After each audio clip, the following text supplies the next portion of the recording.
3-4 लोग हैं और लोग तो बैग है, बाकी है सर, पानी भी नहीं है। तो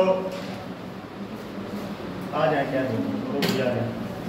क्या रिवीजन किया तब तक बताइए। रिवीजन में क्या क्या होगा, क्या क्या पढ़े थे पहले?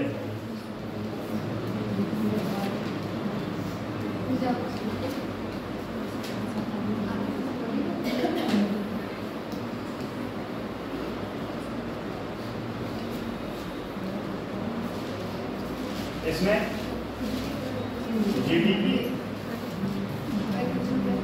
GNP, NNP, NDP,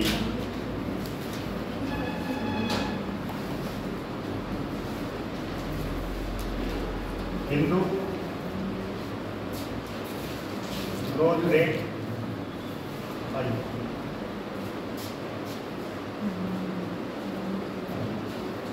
Hindu growth rate,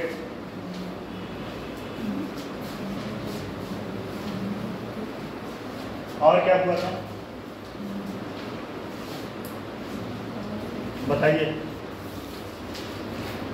जो लोग नहीं आए तो उनकी तो बात ही नहीं, जो आए तो वो तो कम से कम बताएं।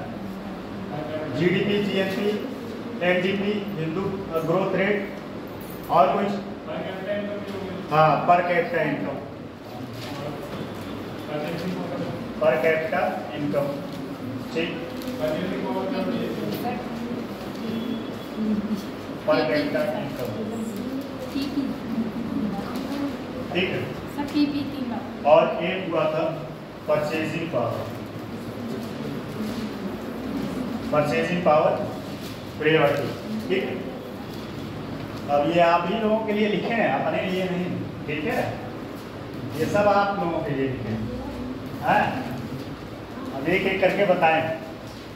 चलिए बताइए जो आया था, है?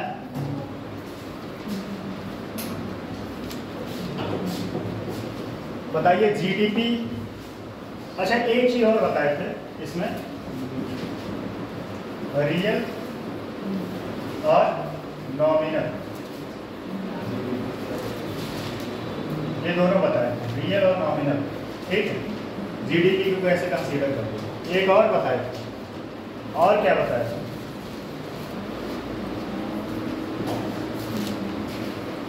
उसने कर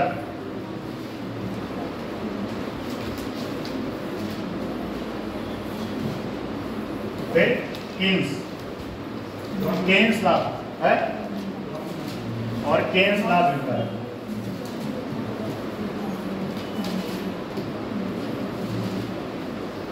इतना सारा आपका लगभग नेशनल इनकम, इतना सारा मैंने चीज बता चुका है, ठीक है। बताइए आप ही शुरू करते हैं, बताइए जीडीपी, ये तो बहुत पढ़े हैं। जीडीपी में कुछ याद आ रखा है, मैं टेंशन में हो गए। चलिए तुम्हें ठीक है ना,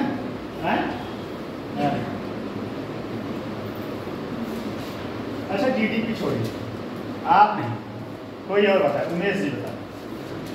एनडीपी,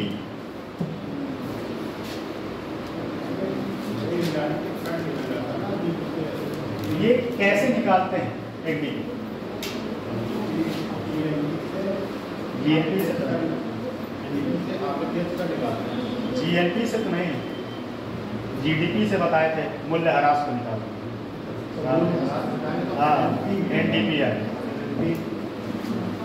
वो आएगा, वो सही है। वो दूसरा था एनएनपी। एनएनपी जो जीडीपी में मूल्य ह्रास था वो तो ठीक था, ठीक है। लेकिन यहाँ पे जीडीपी से निकालेंगे, जीडीपी में भी इसको मूल्य ह्रास और सब्सिडी दोनों निकालेंगे, ठीक है। हटाएंगे उसमें से, मतलब क्या करेंगे, घटाएंगे, ठीक। आप कल गायब हो गए थे, कहाँ गए? हाँ अच्छा कल नहीं थे ना। और एक और बताए थे, क्या नाम है, जीएनपी।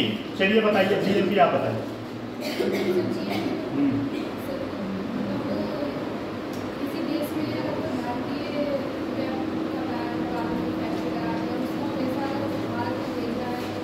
नहीं, डेफिनेशन वो तो समझाने का तरीका, मैंने डेफिनेशन भी लिखवाया, बताते समय डेफिनेशन को बताया करिए, उसको पढ़ लिया करिए, डेफिनेशन लिखवाए थे किस लिए? नहीं तो समझाने का तरीका कुछ और होता है, डेफिनेशन भी लिखवाते हैं तो कम से कम डेफिनेशन जो है उसी को बताया करें। आप बताएं, आप पढ़ी है पहले, इसके पहले आप बताएं। कल से संख्या कुछ कम है, क्या हुआ? ज़्यादा लोग चले गए कि कम लोग गए? 25-26 लोग थे ना शायद? 21 थे। अच्छा 21 लोग। 21 थे सर, उसमें 4 चले गए। प्रियंका की दर्द हो रहा था, उनकी बहन के साथ चले गए। और कौन गया?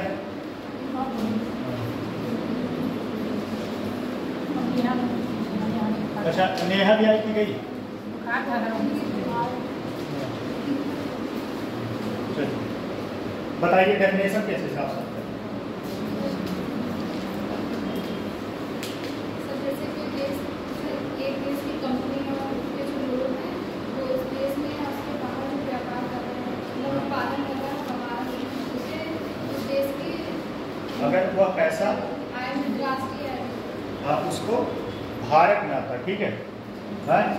उमेश जी आप बताएं, ये बताइए पीपी परचेजिंग पावर प्रायोरिटी को, इसको आप थोड़ा और डिटेल बताते हैं। कल बताए थे, हमें लगता है कुछ लोगों को कंफ्यूजन हो गया था कल, है? परचेजिंग पावर प्रायोरिटी मतलब इसको समझ लीजिए थोड़ा सा कैसे होता है। मतलब ये होता है कि आपके पैसे का वजन कितना, क्या है? वजन कितना।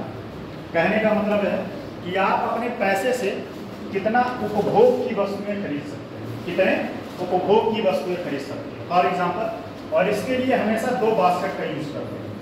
इसका 2 बास्केट का यूज करते हैं, मतलब टोकरी का, 2 टोकरी का, और दोनों में समान वस्तुएं रखी जाती हैं, दोनों में समान वस्तुएं रखी जाती हैं, ठीक है? अब एग्जाम्पल लेते हैं अमेरिका को लेते हैं। मान लो अमेरिका में अगर एकदम आप लोग को पिज्जा खाते, पिज्जा कौन कौन खाता है? पिज्जा खाते हैं? चलो उसे इधर लेते हैं। मान लो एक पिज्जा का प्राइस अमेरिका में $1 में एक पिज्जा मिलता है। कितना? एक पिज्जा। जबकि वही पिज्जा, ठीक है, वही पिज्जा भारत में $40 खर्च करना पड़ेगा। कितना? $40। तो इतना, अब इसको बात और समझिएगा, मतलब कहने का मतलब ये है आप 40 रुपए में, डॉलर ये रुपये में, वो डॉलर में मतलब अमेरिका में जिस पिज्जा का प्राइस $1 में आप खरीद सकते हैं, वही पिज्जा भारत में $40 मिलता है। ये होता है आपके पैसे की मजबूती। लेकिन बहुत सारे देशों में और भी देशों में जरूरी नहीं कि ये 40 रुपए में ही पिज्जा मिल जाए। जैसे उस देश की इकोनॉमिकल कंडीशन रहेगी, जैसा उसका जीडीपी रहेगा, उस हिसाब से उस पैसे का वैल्यू होता है। बात समझ रहे हो नहीं? उस हिसाब से उस पैसे का वैल्यू होता है। समझ में आ रहा है कि नहीं बात? तो बहुत सारे देशों में ऐसा भी है कि वो 40 रुपए में नहीं खरीद पाते। मतलब आपका पैसा क्या है, मार्केट में आपके पैसे की वैल्यू है। इस पैसे के वैल्यू को ही आंका जाता है, इसी के आधार पे भारत को कहा जाता है कि 3rd पोजीशन पे। मतलब आपके पैसे का जो वैल्यू है, उस वैल्यू के अकॉर्डिंग आपके कंडीशन, आपके जीडीपी को, आपके देश की अर्थव्यवस्था को 3रे नंबर पे आंकी जाती है। बात समझ में आएगी नहीं? कल भी एक चीज बताए थे, थोड़ा सा आप उनको कंफ्यूजन था, आज क्लियर हुआ नहीं? फिर से समझिए। परचेसिंग पावर प्रायोरिटी में पीपी मॉडल में 2 टोकरी होते हैं, ठीक है, 2 बास्केटबॉल, और दोनों में समान वस्तुएं रखी जाती है, ठीक है?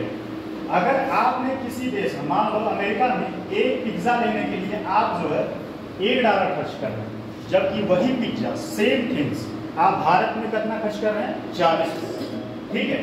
लेकिन अगर मान लो, एग्जाम्पल दे रहे हैं, मान लो पाकिस्तान में चल गए, पाकिस्तान में गए तो उसका 50 रुपये लगेगा। ऐसे और देशों में जाएंगे, उस हिसाब से उस पैसे का, जिस देश की जितनी पैसे का मजबूती रहेगा, उस हिसाब से उस देश की अर्थव्यवस्था हो, उसी हिसाब से। बात समझ में आए कि नहीं? और इसके अकॉर्डिंग भारत जो है परचेजिंग पावर प्रायोरिटी के अकॉर्डिंग भारत 3रे नंबर पर। बात समझ में आए? फिर आते हैं कुजनेट कर। ये मैंने बताया था कुजनेट कर क्या होता है। इसमें देखो ये क्या ऐसे बनता है, ठीक है, ऐसे कुछ बनता है कुजनेट कर, ठीक? इसमें होता है प्रदूषण और ये होता है आय।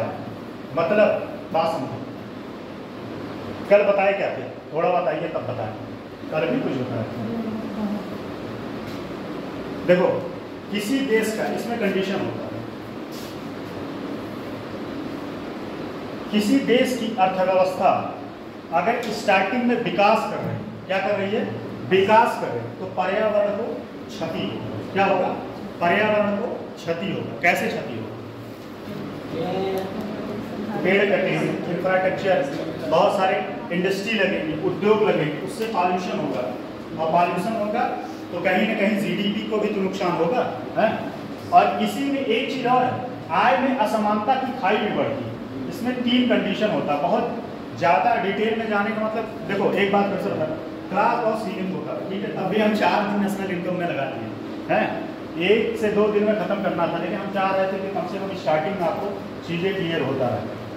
तो कहने का मतलब है ये आय में असमानता का भी कारण यही प्रदर्शित करता है, ठीक है, आय में असमानता का कारण।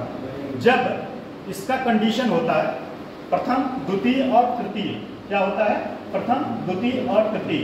पर्यावरण को पहले कंडीशन, प्रथम अवस्था में पर्यावरण को नुकसान नहीं होगा, क्योंकि गांव में सारी की सारी गांव की इकोनॉमी किस पे डिपेंड होती है, एग्रीकल्चर।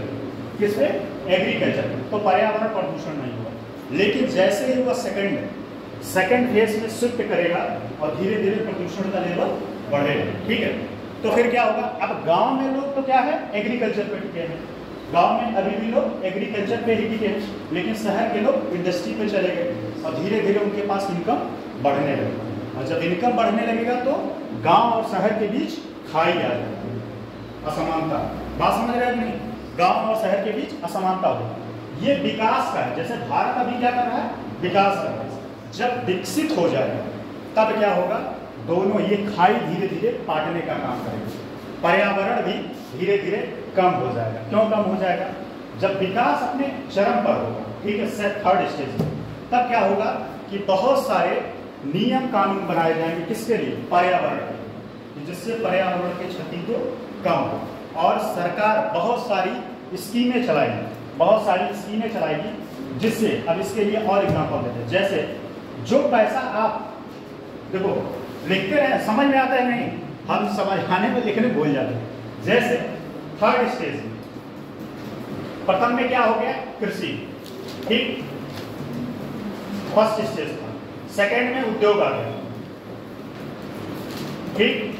इसमें असमानता हुआ, असमानता किसमें, यहाँ पे क्या था, पूर्णतः 1st में इकोनॉमी टिकी थी किस पे, एग्रीकल्चर सेक्टर पे, लेकिन धीरे धीरे जब द्वितीय में गया तो शहर में क्या है, उद्योग लगना शुरू हो गया, और गांव में अभी लोग पिछड़े रहे।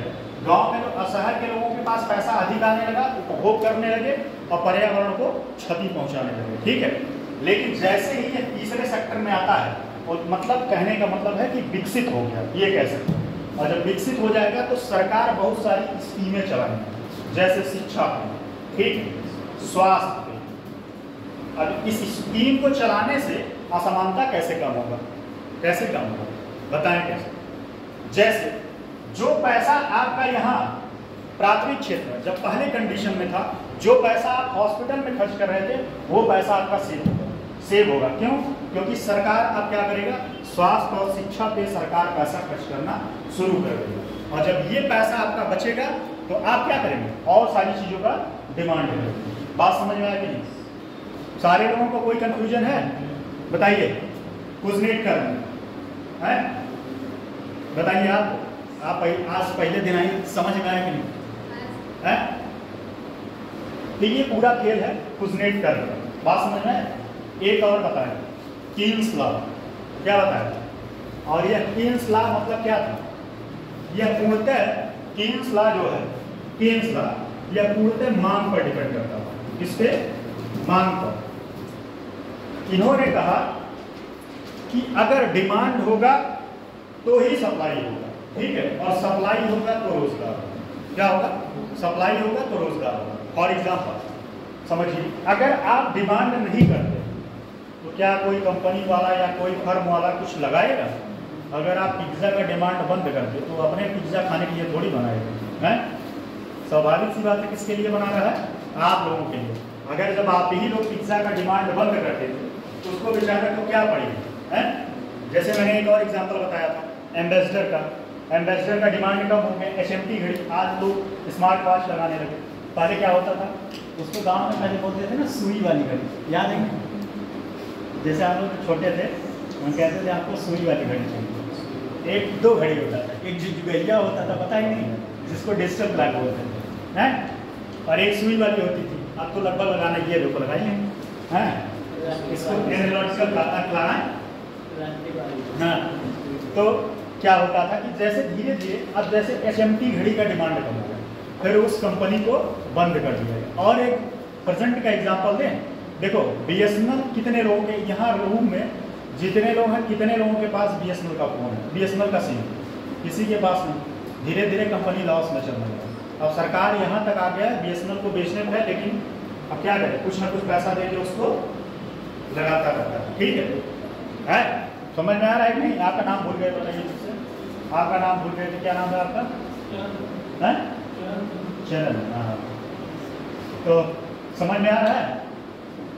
तो केन्स लॉ में क्या था, यह कहा कि अगर हम मांग करेंगे तो ही डिमांड होगा, तो ही सप्लाई होगा, तो ही रोजगार होगा। क्या होगा? रोजगार होगा। जैसे ही मांग कम होगा बेरोजगारी बढ़ेगा। ठीक है, बेरोजगारी बढ़ेगा। क्यों बेरोजगारी बढ़ेगा? भाई कंपनी धीरे धीरे छटैया शुरू कर देगा, और जब छटैया शुरू कर देगा, लोगों के पास पैसा नहीं रहेगा, तो फिर क्या करेंगे? डिमांड नहीं करेंगे, और जब डिमांड नहीं करेंगे तो सप्लाई नहीं होगा। स्वाभाविक सी बात है। ये था केन्स लॉ। ठीक, तो मेरे हिसाब से जितना इस टॉपिक में था, मैंने सब पर कैपिटा इनकम बताइए कैसे निकाला जाएगा? पर कैपिटा इनकम, हाँ, उसमें, हाँ, उस देश की आबादी से। लेकिन उसमें क्या लूपहोल था, उसमें समस्याएं क्या थी, बताइए आप बताए थे।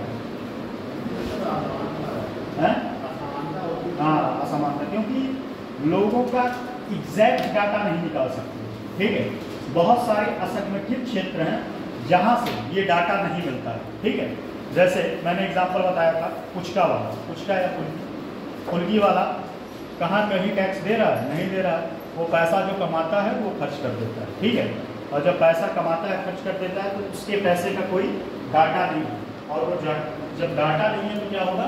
वो पैसा जुड़ेगा। ठीक, समझ में आ रही बात? तो ये तो आपका मिला जुला के, हाँ थोड़ा सा लिखना था, लिख लीजिए इसमें एक दो टॉपिक। उसके बाद आज शुरू करेंगे इन्फ्लेशन, मुद्रास्फीति। ठीक,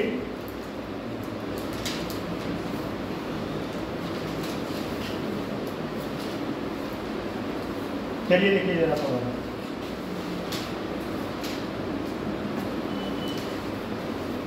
कहाँ पे लिख लिए थे? चलिए वो लिखिए, कुजनेट कर, पर कैपिटा इनकम तो हो गया।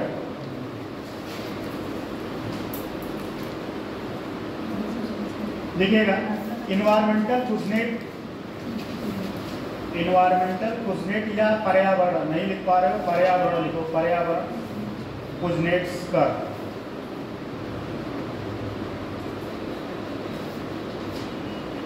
ये टॉपिक आज खत्म हो जाए, अभी 10-15 मिनट में फिर शुरू करते हैं मुद्रास्फीति।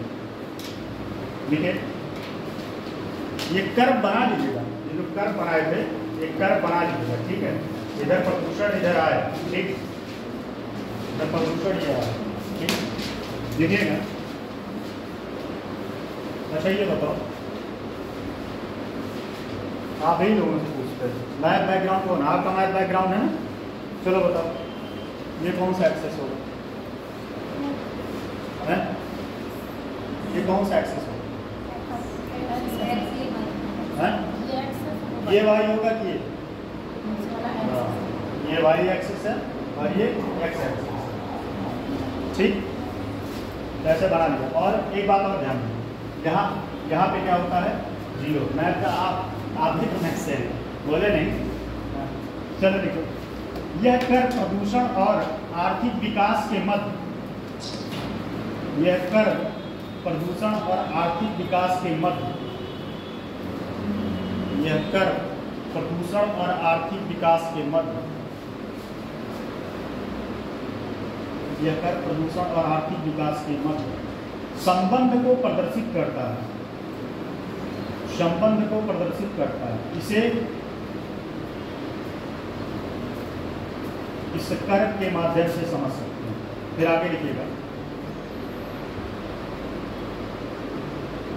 कर्व बनाए हो ना, लिखना उपरोक्त चित्र को, उपरोक्त मतलब ऊपर के चित्र जो बनाए हो आप, कर्व, उपरोक्त चित्र को देखने से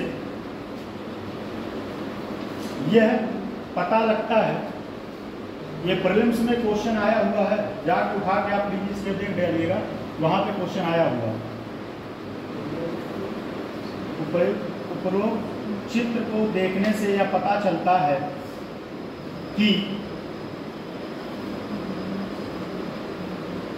2 दिन और आए थे क्या चरण जी आप? सुने चले गए थे, क्यों चले गए थे? अच्छा लाइब्रेरी, कौन सा एग्जाम लगा?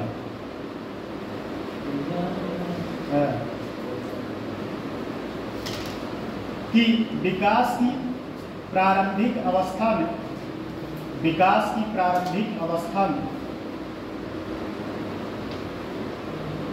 विकास की प्रारंभिक अवस्था में प्रति व्यक्ति आय के बढ़ने के साथ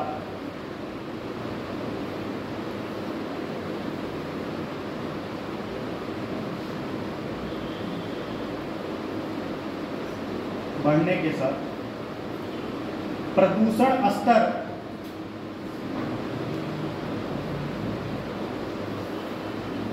भी बढ़ता है, स्तर भी बढ़ता है। यह स्थिति प्रति व्यक्ति आय के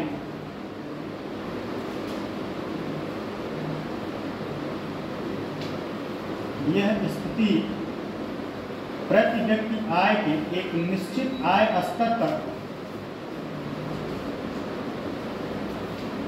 यह स्थिति प्रति व्यक्ति आय के एक निश्चित स्तर तक होती है।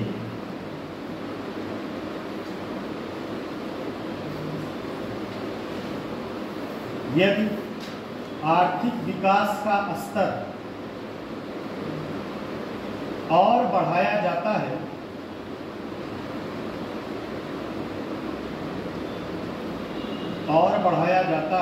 तो प्रदूषण का स्तर कम होने लगता है, तो प्रदूषण का स्तर कम होने लगता है।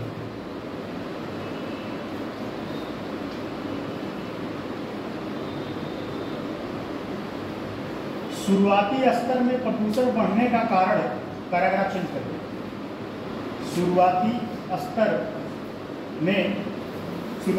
में क्या होता है? सरकार जो है बहुत सारी ढील देता है पर्यावरण को लेकर कि भाई आप इंडस्ट्री लगाइए, विकास करिए, जैसे भारत जो है बहुत सारी ढील देता है। लेकिन जब भाई एक समय बाद आपकी इकॉनमी विकसित हो जाएगी, तब सरकार जो है नकल कसना शुरू कर देता है कि आप पर्यावरण, अभी आप लोगों ने एक चीज़ और पढ़ा होगा, कार्बन टैक्स, पता है कार्बन टैक्स क्या है? कार्बन क्रेडिट और कार्बन टैक्स दो चीजें, कार्बन क्रेडिट और कार्बन टैक्स, ठीक। अगर कोई देश, ठीक है, ये बात समझ लीजिए, ये वैसे है इन्वायरमेंट का, ठीक है टॉपिक। अगर कोई देश ज़्यादा कार्बन उत्सर्जन करता है तो वह उस देश की सरकार उसके ऊपर, या कह सकते हैं कोई कंपनी या कोई फर्म ज़्यादा कार्बन उत्सर्जन करता है तो वह कंपनी के ऊपर उस देश की सरकार कार्बन टैक्स लगाती है, ठीक है। क्या लगाती है? कार्बन टैक्स लगाती है। अब कार्बन क्रेडिट क्या होता है? कार्बन टैक्स के बारे में समझना है। कार्बन क्रेडिट क्या होता है? देखो, एक समझौता हुआ था, उसके तहत 100 टन तक एक साल में, एक वित्तीय वर्ष में अगर कार्बन उत्सर्जन करते हैं तो आपको छूट है। अदरवाइज अगर आप 1 टन से ज़्यादा कार्बन उत्सर्जन करते हैं तो आप किसी देश से, जहां कोई देश ऐसा है जिसके पास कार्बन क्रेडिट है, तो आप उस देश से क्या करेंगे? कार्बन क्रेडिट को परचेज करेंगे। ये भी जीडीपी में ही कंसीडर होता है, परचेज करेंगे। लेकिन भारत के बारे में बताते हैं कि अगर भारत ने जो है कार्बन क्रेडिट स्टोर किया है, मान लो उसको 100 टन का है, कितना है? 100 टन। 100 टन आप जो है कार्बन उत्सर्जन एक वित्तीय वर्ष, एक फाइनेंशियल ईयर में आप खर्च कर सकते हैं या उत्सर्जन कर सकते हैं। लेकिन मान लो अगर भारत में कार्बन उत्सर्जन 50 ही टन किया तो उसके पास 50 टन का क्या है, कार्बन क्रेडिट है। इसी को क्रेडिट बोलते हैं। क्रेडिट मतलब क्या होता है? अरे सिंपल सी बात है, लोग कहते हैं ना भाई क्रेडिट की बात है, हाँ, तो ये कह सकते हैं साख या बचत। ठीक है, आपके ऊपर कितना आपने बचाया है? 50 टन। अब इस 50 टन को कोई देश, मान लो कोई देश जैसे कि वह विकास कर रहा है, रिसेंट में विकास करना शुरू किया और उसके यहाँ कार्बन उत्सर्जन बहुत तेजी की मात्रा में हो रहा है, तो क्या करेगा वो? इस देश से भारत के पास आएगा, कहेगा मान लो 30 टन ज़्यादा खर्च कर दिया, कार्बन उत्सर्जन ज़्यादा कर दिया, तो कहेगा भारत के पास आएगा, भारत की सरकार से कहेगा कि साहब आप जो है 30 टन कार्बन क्रेडिट हमको भेज दीजिए, उसके बदले में हम आपको पैसा देंगे। बात समझ में आएगी? कार्बन टैक्स और कार्बन क्रेडिट है, ये लिखाने की बात नहीं है लेकिन समझा दें। पैराग्राफ चेंज करके शुरुआती स्तर में प्रदूषण का, शुरुआती स्तर में प्रदूषण बढ़ने का कारण यह होता है कि राष्ट्रों द्वारा आर्थिक विकास के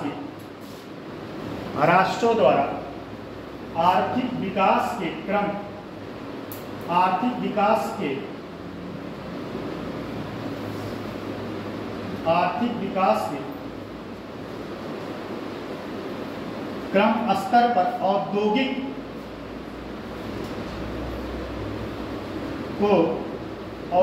को प्रोत्साहित किया जाता है, औद्योगिक को प्रोत्साहित किया जाता है और उसके साथ साथ पर्यावरण से जुड़े नियमों को ढीला रखा जाता है और उसके साथ साथ पर्यावरण से जुड़े नियमों को ढीला या सहूलियत दिया जाता है, दोनों बात लिख सकते हैं। ठीक है, ठीक दिया जाता है।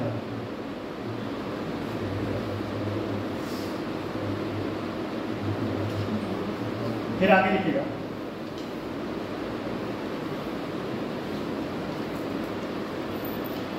आगे दूसरा कर बनाइएगा, फिर से बना लीजिएगा। विकास के साथ साथ आय में विषमता भी बढ़ती है। विकास के साथ साथ आय में विषमता भी बढ़ती है। अब इस पे जो है आय यहाँ पे लिख लीजिएगा, आय में विषमता, और यहाँ पे विकास, आय में विषमता और प्रति व्यक्ति आय, आय में विषमता या प्रति व्यक्ति आय यहाँ, और ये विकास का स्तर। फिर से बना देना कर, ये बना दें, वही बात लिखना है फिर से। तो लिखिएगा विकास के साथ आय की विषमता भी बढ़ती है। अब जैसे मैंने बताया कि क्या हुआ, गांव से अब धीरे धीरे शहर में गया, शहर में क्या हुआ, इंडस्ट्री मतलब औद्योगिकरण शुरू हो गया। अब औद्योगिकरण शुरू होगा तो क्या होगा भाई, स्वाभाविक सी बात है, जब औद्योगिकरण होगा तो लोगों के पास जितना उद्योग से पैसा कमा पाएंगे, क्या कृषि से कमा पाएंगे? कभी नहीं। तो उनके पास पैसा ज़्यादा होगा, वो डिमांड भी ज़्यादा करेंगे। ठीक है, और बेचारे गांव वाले पीछे हो जाएंगे और शहर वाले आगे हो जाएंगे। वैसे भारत में भी बहुत सारे लोग हैं कि कुछ लोगों के पास, आपके गांव में भी देखते होंगे, बहुत लोगों के पास, कुछ लोगों के पास इतना रुपया है, कुछ लोगों के पास बेचारे जो है 2000 पे टिके हैं और वो क्या नाम है 5 किलो अनाज पे टिके हुए कि मिल जाए। तो ये कहीं ना कहीं समस्या का कारण है। ठीक है, लिखेगा जब किसी राष्ट्र का बहुत कम विकास रहता है तो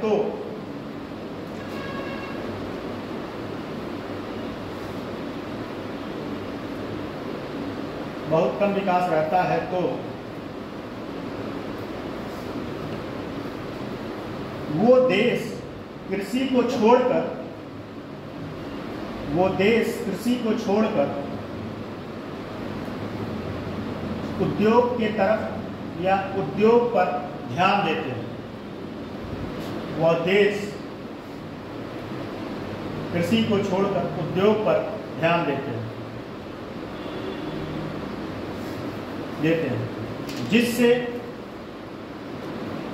शहरों में लोगों का इनकम बढ़ता है, जबकि गांव में लोगों की आय घटती है। इससे एक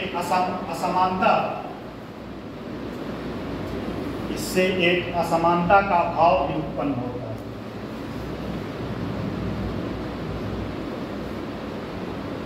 लिखिएगा फिर आगे वहीं से पैराग्राफ चलते। परंतु जब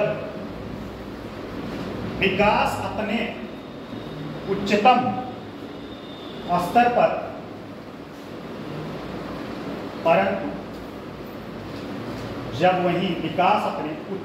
स्तर पर होता है तो आय में असमानता भी कम होती है। आय में असमानता भी कम होती है।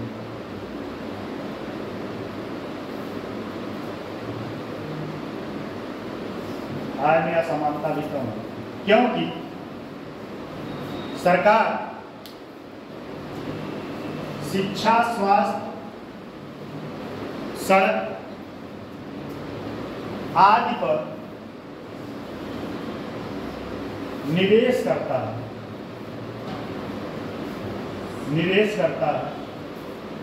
जिससे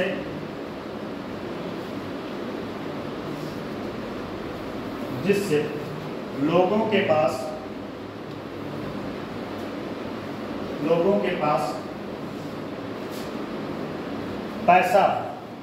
पास पैसे की बचत होती है। और वह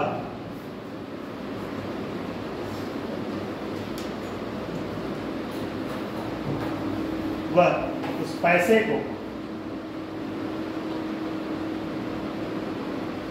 अपने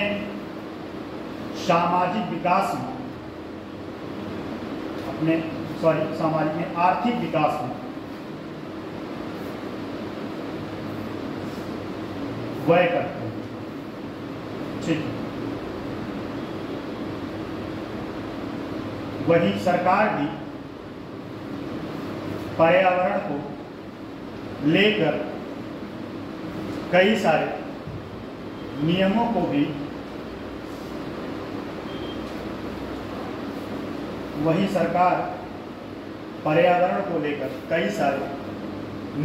बनाती है, जिससे पर्यावरण को कम क्षति हो। ठीक, खत्म। कम क्षति हो। ठीक, कहने मतलब ये है कि धीरे धीरे जब विकास अपने चरम पर होगा तो आय में असमानता भी कम होगा और प्रदूषण लेवल भी कम होगा। ठीक,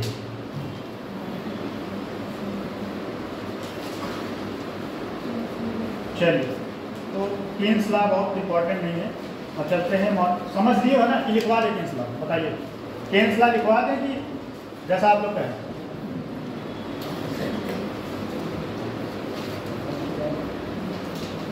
कि मॉनेटरी पॉलिसी शुरू करें?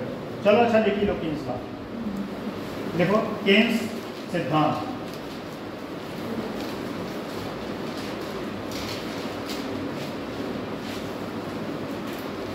केन्स सिद्धांत देखो। केन्स सिद्धांत क्या है पहले बताओ पहले केन्स सिद्धांत क्या है? अभी समझाया है जस्ट। हाँ, अगर मांग होगा तो डिमांड होगा, डिमांड होगा तो रोजगार होगा, और रोजगार होगा तो क्या होगा, इकोनॉमी क्या करेगी, ग्रोथ करेगी। ठीक है, बस यही इतना इसका मतलब है, इतना समझने का है कि अगर पूछेगा। और एक बात और है, इसमें जो है केन्स लॉ में एक चीज और, ये हस्तक्षेप का नियम ये भी पूछा कि कौन से अर्थशास्त्री ने, दो है, एक अहस्तक्षेप एक हस्तक्षेप। ठीक है, एक होता है इंटरफेयर करने का।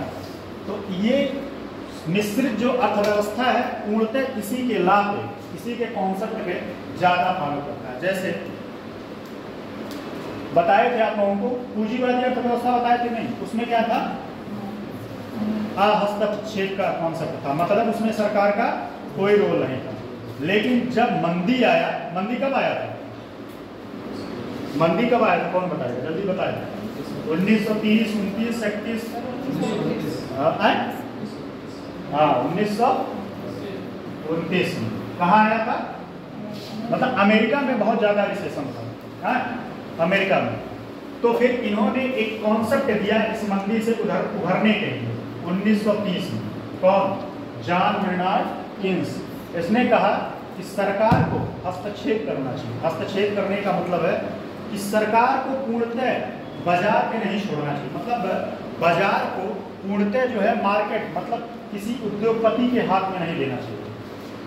जो प्राइस है प्रोडक्ट का वह पूर्णतः किसी उद्योगपति के हाथ में नहीं होना चाहिए।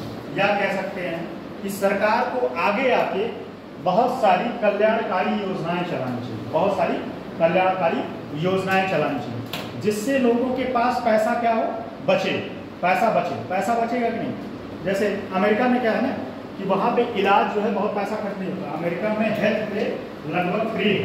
ठीक है, अमेरिका में जाइए आपको बीमारी है, लेकिन अमेरिका निवासी है तो ठीक। अपने भारत में क्या है कि यहाँ 1 रुपये पे इलाज तो होता है, नो डाउट, लेकिन वो दवा कितना कारगर होता है आप लोग जानते हैं। दवा कारगर होता है, उसमें बस क्या मिलता है, पैरासीटामोल मिलेगा और कुछ दवाएं मिलेंगी जिससे खाने के बाद आपको कुछ होने वाला है। और डॉक्टर की मजबूरी होती है तो वो क्या करता है, वो भी बाहर की दवाएं लिखता है। क्या करता है, बाहर की दवाएं लिखता है। भाई मजबूरी है, जब उसके पास दवा ही नहीं है तो क्या करेगा, बाहर की दवाएं लिखेगा ही। तो क्या है कि अब आप मान लो, जैसे मान लो आप अमेरिका में, ठीक है, अगर आपको बीमारी होता है, ठीक है, आपका जो पैसा स्वास्थ्य पे खर्च होता है भारत में, वो पैसा अगर बचेगा तो आप उस पैसे का कहीं ना कहीं डिमांड करेंगे, किसी न किसी, या तो उसको बैंक में सेव करेंगे या तो फिर कोई ना कोई डिमांड करेंगे। अगर डिमांड करेंगे अर्थव्यवस्था की साइकिल क्या होगा, चलेगी। अर्थव्यवस्था की साइकिल क्या होगी, चलेगी। और जब डिमांड ही ठप हो जाएगा तो धीरे धीरे मंदी आने लगता है, और मंदी बहुत खतरनाक होता है। तो इसने यही कहा, कौन, फिर से समझ लीजिए, जॉन मेनार्ड कीन्स ने कहा कि सरकार को हस्तक्षेप की नीति अपनाना चाहिए। किसकी, हस्तक्षेप, इंटरफेयर करना चाहिए सरकार को, तब जाके मार्केट और प्राइस, प्रोडक्ट सही से ठीक ठाक से लोगों के पास पहुंच पाए। बात समझ में आती है, देखो जरा, केन्स सिद्धांत जिसे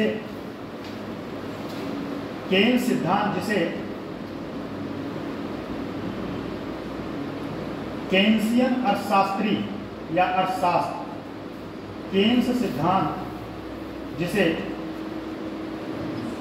केन्सियन अर्थशास्त्र कहा जाता है, एक आर्थिक सिद्धांत है जो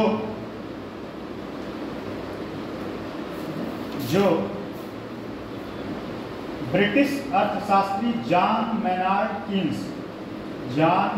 कीन्स ने 1930 के दशक में, 30 के दशक में विकसित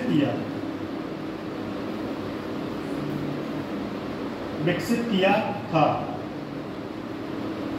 खासकर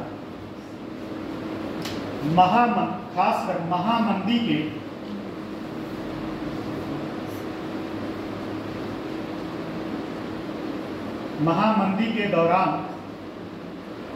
इसका मुख्य विचार इसका मुख्य विचार है कि अर्थव्यवस्था में कुल मांग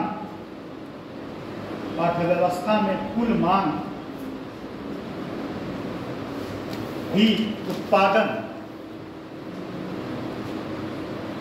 अर्थव्यवस्था में नोट्स बना रहे हो कि नहीं कोई लोग? नोट्स बनाना हमको फिर अगर कौन बना रहा अच्छे से नोट्स? आपका बन रहा है नोट्स?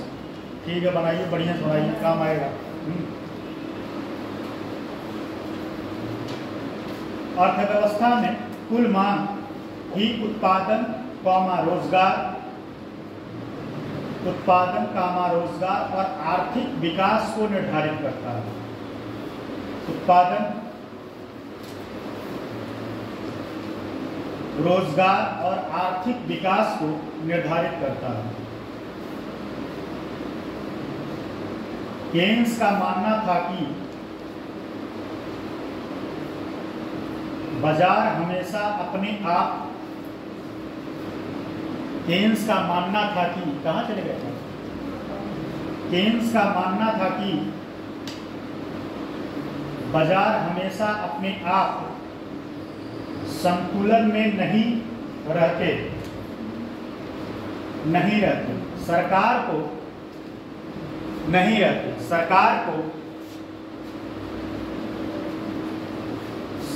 को हस्तक्षेप करके अर्थव्यवस्था को स्थिर करना चाहिए। और अमेरिका में आपको बताएं, इसी के नियम को फॉलो करके उस महामंदी से उबर पाए थे जॉन मेनार्ड केन्स का। और धीरे धीरे जो क्या नाम है, मिक्स अर्थव्यवस्था, मिश्रित अर्थव्यवस्था, वो भी सारे लोग इसके नियम को फॉलो करना शुरू कर दिए। तब क्या हुआ कि प्राइवेट सेक्टर और पब्लिक सेक्टर दोनों मिल के काम करने लगे, और दोनों मिल के काम करने लगे तो क्या हुआ, अर्थव्यवस्था की साइकिल चलने लगी।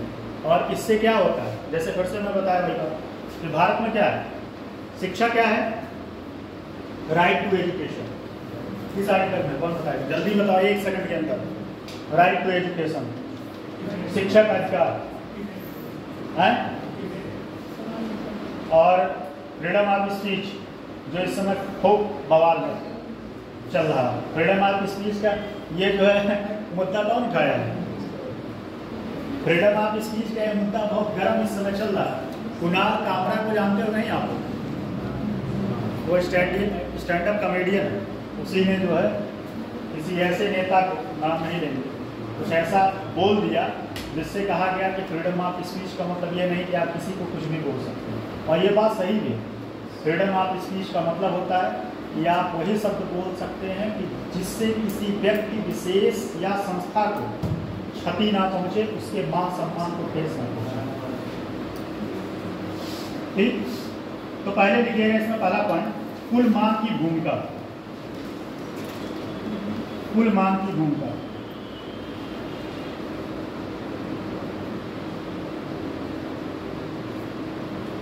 कुल मांग की भूमिका। पहला पॉइंट, अर्थव्यवस्था में मांग ब्रैकेट में उपभोक्ताओं, व्यवसायों और सरकारों द्वारा, लिख लो, काम आ गया। ये प्रॉब्लम्स में इंपॉर्टेंट क्वेश्चन है, जाके आप देख लीजिए, आया है, दोनों आया है प्रीलिम्स में। आप जाके यूपीएससी यूपीपीसीएस दोनों में क्वेश्चन आया हुआ है, केन्स लॉ और उसके बाद कुजनेट दोनों आया हुआ है। अर्थव्यवस्था में ब्रैकेट में उपभोक्ता, व्यवसायों और सरकार द्वारा खर्च ब्रैकेट क्लोज, उत्पादन और रोजगार को चलाती हैं। उत्पादन और रोजगार को चलाती है। दूसरा पॉइंट, अगर मांग कम हो जाती है, अगर मांग कम हो जाती है, अगर मांग कम हो जाती है तो बताओ बेरोजगारी बढ़ेगी कि घटेगी? बेरोजगारी क्या होगी? बढ़ेगी। अगर मांग कम हो जाती है तो बेरोजगारी बढ़ती है और अर्थव्यवस्था मंदी में चली जाती है। अच्छा ये बताओ, मंदी का मतलब समझ में आता है नहीं? मंदी क्या होता है? पता चला मंदी मंदी बोल रहे हैं, आपको मंदी ही ना समझ में आए। मंदी मतलब क्या होता है? क्या होता है? कोई भी बताइए, बताइए अपने मंदी मतलब क्या होता है?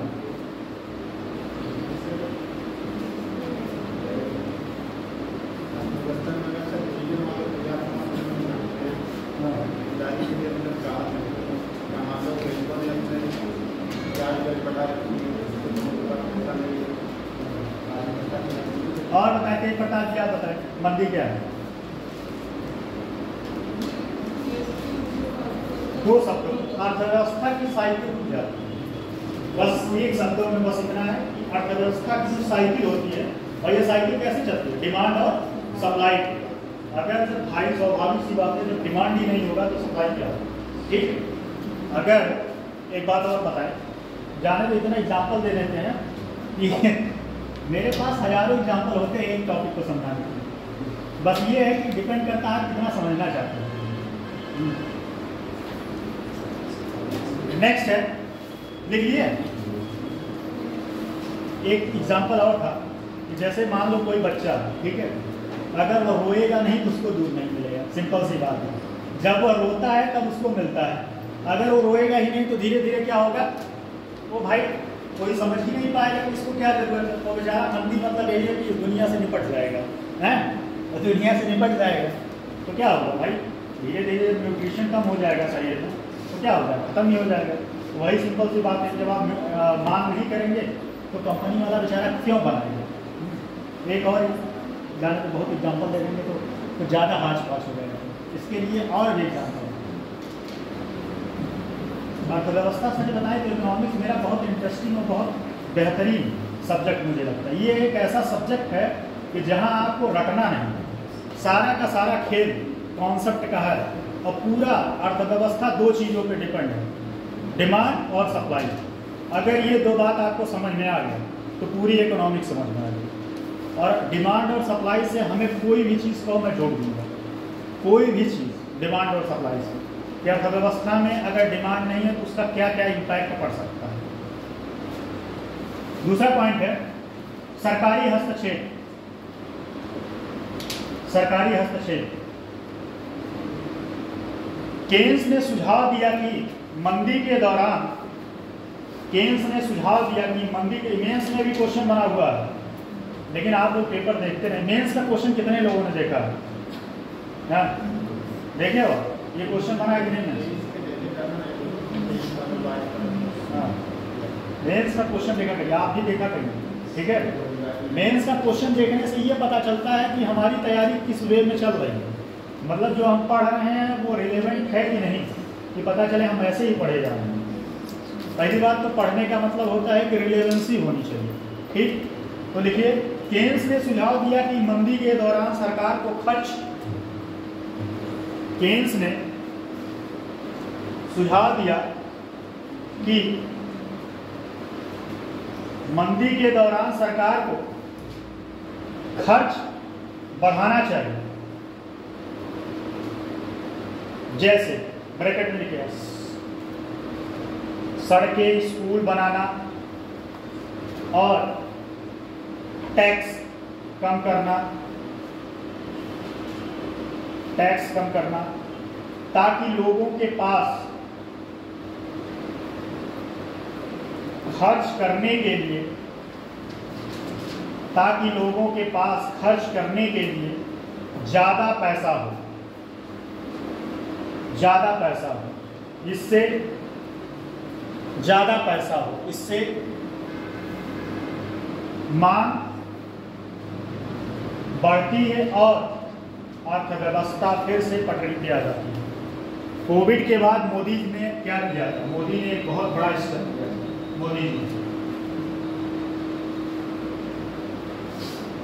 मोदी जी ने बहुत बड़ा स्टेप लिया था। कौन बता सकता है?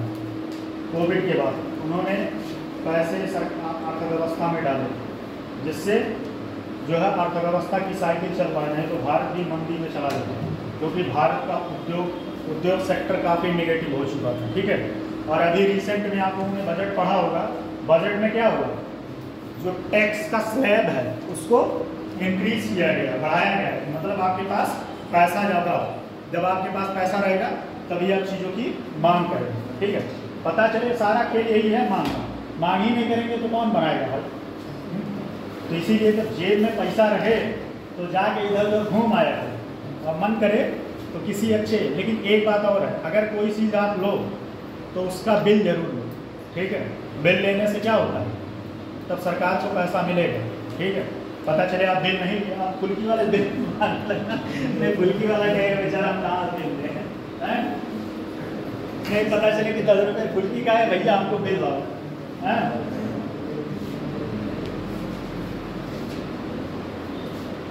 नेक्स्ट पॉइंट है मजदूरी और कीमत में कठोरता। इसी में अगला पॉइंट है मजदूरी और कीमत में कठोरता।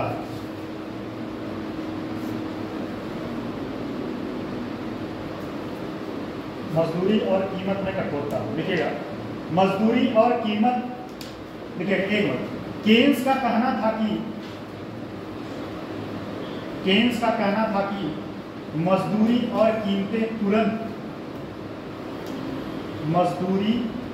केन्स का कहना था कि मजदूरी और कीमतें तुरंत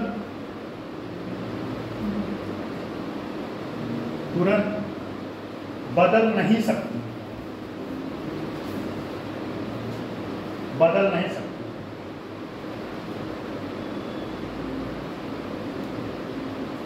इसलिए बाजार अपने आप ठीक नहीं हो सकता।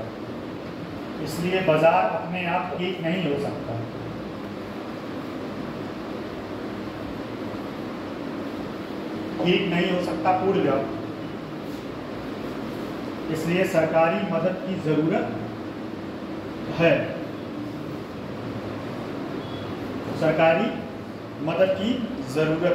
ठीक है, नेक्स्ट पॉइंट इसमें है बेरोजगारी का समाधान।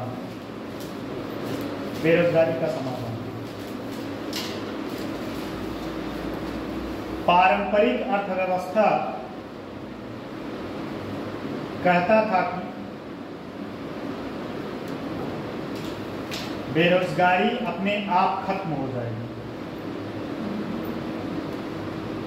पारंपरिक अर्थव्यवस्था कहता था कि बेरोजगारी अपने आप खत्म हो जाएगी।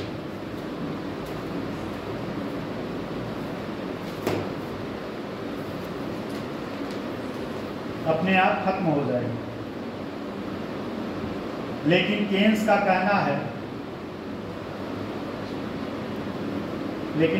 कहना है कि यह तभी संभव है जब मांग बढ़े।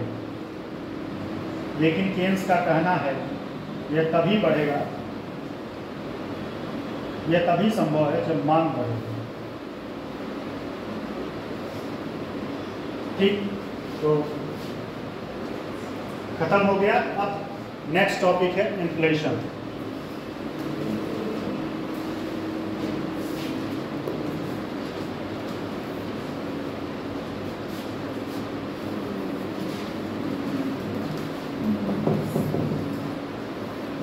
मुद्रास्फीति।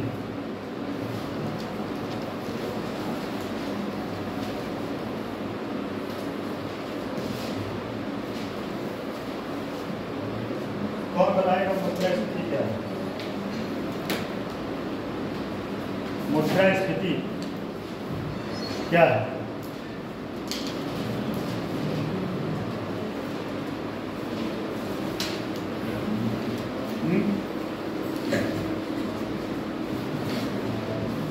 बताइए, मुद्रास्फीति क्या है?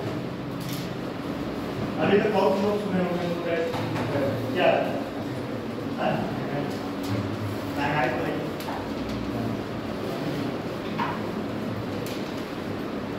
एक बताए मुद्रास्फीति क्या है? चरण जी आप बताइए। सिंपल है, बहुत सिंपल है, आप बताएं।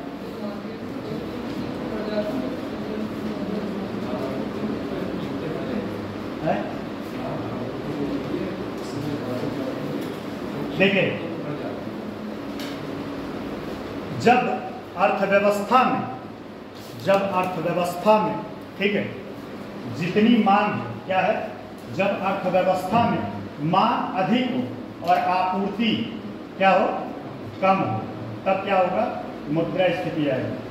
जब अर्थव्यवस्था में डिमांड ज़्यादा हो और सप्लाई कम हो तो क्या होगा, मतलब ये कह सकते हैं कि यहाँ पैसे का जो क्रय क्षमता होता है वो घटता है। क्या होता है, पैसे का क्रय क्षमता घटता है। मतलब जो पैसा, अब इसका अभी अब बहुत सारा एग्जाम्पल मेरे पास है, बस कॉन्सेप्ट समझिए। कॉन्सेप्ट बस इतना है कि जब मार्केट में मांग ज़्यादा हो और सप्लाई कम हो तो क्या होगा, मुद्रास्फीति अपने आप जन्म लेना शुरू होगा। मतलब एक लंबे समय में धीरे धीरे प्राइस क्या करेगा, इंक्रीज होगा। और प्राइस इंक्रीज क्या होगा, क्योंकि लोगों के पास पैसा है और वस्तु और सामान क्या है, लोगों के पास कम है। वस्तु और सामान लोगों के पास क्या है, कम। अब आते हैं एग्जाम्पल। देखिए, मैं ले चलता हूँ आपके बाबा के पास, ठीक है, आपके बाबा के पास अगर 1980 में, ठीक है, 1980 में आपके बाबा जो है, बाबा क्या खाते थे पहले बताओ, सबसे ज़्यादा बाबा क्या पसंद है, गुटखा बीड़ी पान छोड़ खाने पीने की वस्तु है।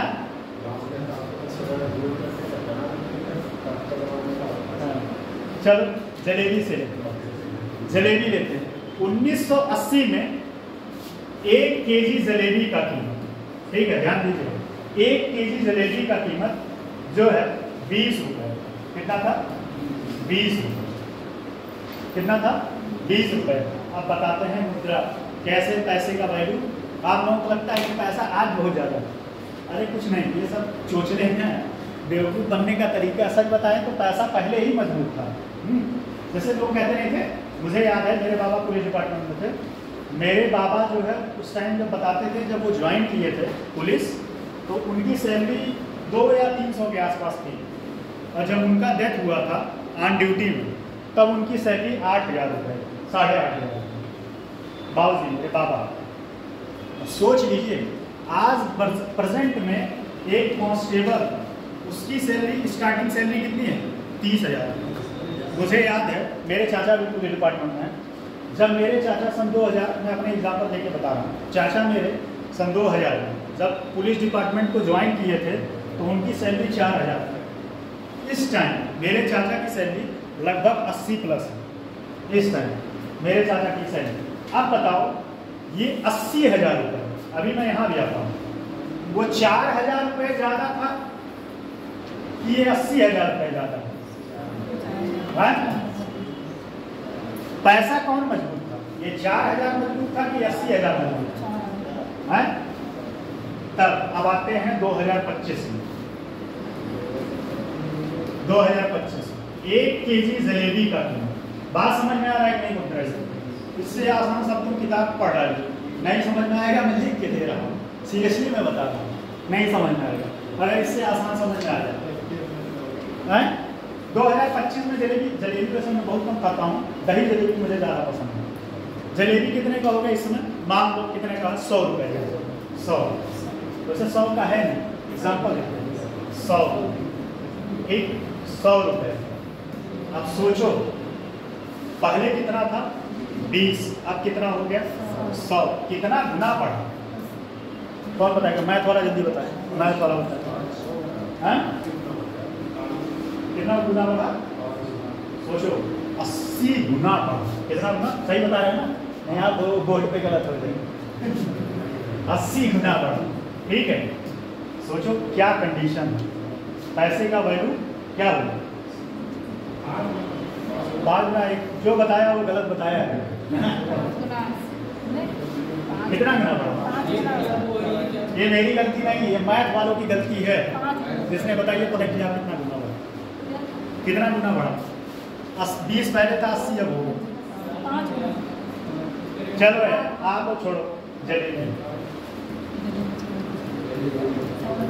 छोड़ो, कहने का मतलब ये नहीं है, बस समझिए कॉन्सेप्ट समझिए, क्या गुना बढ़ा उसने, पैसा कितना इंक्रीज किया, 80 रुपये। मतलब कहने का मतलब है कि उस टाइम पैसा ज़्यादा मजबूत था और आज पैसा कमजोर है। ठीक, इसके पीछे का कारण क्या है? कारण ये है कि लोगों के पास पैसा ज़्यादा है और वस्तु कम। क्या है? पैसा ज़्यादा है, वस्तु कम। और जब पैसा ज़्यादा होगा और वस्तु कम होगा तो क्या होगा? मुद्रास्फीति। मुद्रास्फीति का जन्म होगा। क्या होगा? जन्म होगा। इससे आसान शब्दों में मुद्रास्फीति आप नहीं समझ सकते। इससे आसान शब्दों में वस्तुओं और सेवाओं की आपूर्ति, वस्तुओं और सेवाओं की आपूर्ति मांग की अपेक्षा, अगर आपूर्ति जैसे जितना मांग है और उतना सप्लाई नहीं है तो क्या होगा? मुद्रास्फीति होगा। एक और एग्जांपल देके बताते हैं। ठीक है, कैसे मुद्रास्फीति आता है? मान लो मार्केट में 10 लोग हैं। ठीक है, 10 लोग हैं और प्रोडक्ट कितना है? प्रोडक्ट मान लो 3 है। 3 है और 3 क्या है? शूज है, जूता।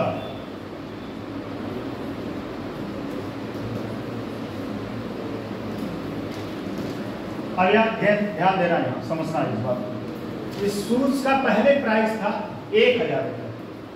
कितना था? 1000 रुपये। ठीक है, कितना था? 1000 रुपये। मांग कितना करने वाले हैं? 10 लोग और शूज कितना है? 3 है। अब स्वाभाविक सी बात है उस साथ ही मतलब उस 3 लोग को ही यह शूज मिलेगा। ठीक है, और इसमें जो ज़्यादा पैसा देगा वो इस शूज को खरीद के ले जाता है। बात समझ में आएगी? जो ज़्यादा पैसा देगा वह इस शूज को खरीद लेगा। लेकिन पहले इसका रेट कितना था? 1000 रुपये। और ये प्राइस कौन बढ़ाया? कंपनी वाला नहीं बढ़ाया, आपने बढ़ाया। पहला व्यक्ति गया, पहला व्यक्ति कहा मैं 1100 रुपये दूंगा। ठीक, दूसरा गया मैं 12 दूंगा, तीसरा गया 14 दूंगा, उसके बाद तो 14, फिर 17 तक लोग गए। ठीक है, और उसके बाद 17, 18, 19 जो भी 20, 18, 19, 20, 18, 19, 20 वाले ने कहा कि मैं जो है इस शूज़ का, एक ने बोला 1700 रुपया उसी के हिसाब से, एक ने 17, एक ने 18, एक ने 19, 2000 तक पहुंचा देंगे। अब स्वाभाविक सी बात है ऊपर से 3 लोग पा जाएंगे और ये 7 लोग बाहर हो जाएंगे। इस पे नकल कसने के लिए आरबीआई क्या करता है? आरबीआई कई सारे टूल्स लाता है। क्या लाता है? आरबीआई कई सारे नियम लाता है इस मार्केट को कंट्रोल करने के लिए। क्या करने के लिए? मार्केट को कंट्रोल करने के लिए। उसमें repo rate, reverse repo rate और ओपन मार्केट, ये सारी चीज़ें होती हैं। जब बैंकिंग पढ़ाएंगे तो वहाँ पर बताएंगे। Reverse repo rate, CRR, SLR, open market, ये सारे आरबीआई के टूल्स हैं जिनसे इस पैसे का फ्लो जो मार्केट में, जो पैसे का फ्लो है मार्केट में, उस पैसे को सक कर दो। क्या कर ले? सक कर दो। बात समझ में आ रही है? तो मुद्रास्फीति की बात ये, ठीक है। उसके बाद आता है मुद्रास्फीति, समझ में आई कि नहीं बात? फिर अगला आता है विस्फीति। विस्फीति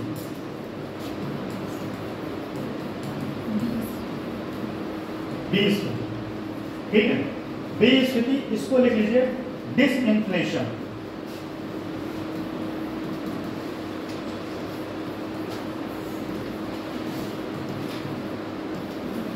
अब बताओ इसमें क्या हो सकता है? डिसइंफ्लेशन में क्या हो सकता है? कौन बता सकता है? अच्छा, एक चीज और पूछ रहा था, ये बताओ मुद्रास्फीति जो है अर्थव्यवस्था के लिए नेगेटिव है कि या पॉजिटिव है? मतलब मुद्रास्फीति अगर रहे तो अर्थव्यवस्था के लिए सही है कि गलत? सही भी है और गलत भी है।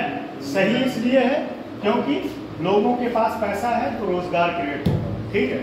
और गलत इसलिए है कि जब मुद्रास्फीति अपने चरम पे होगा, धीरे धीरे लोगों के पास पैसा कम हो जाएगा और सप्लाई डिमांड करना कम कर देगा, फिर क्या होगा? अर्थव्यवस्था मंदी में जाना शुरू हो जाएगा। मुद्रास्फीति का अभी मैं आता हूँ एक एक करके। फिर आता है अविस्फीति। यहाँ पे क्या होता है? अविस्फीति या इसको बोलते अविस्फीति, अपस्फीति, दोनों लिख लीजिए। अपस्फीति, अविस्फीति या अपस्फीति, ठीक। यहाँ पे क्या होता है, कुछ हद तक मांग और डिमांड दोनों बैलेंस में रहती है। जितना मांग हो रहा है उतना क्या हो रहा है, सप्लाई हो रहा है। तो कुछ हद तक ये ठीक होता है, ये नेगेटिव नहीं होता।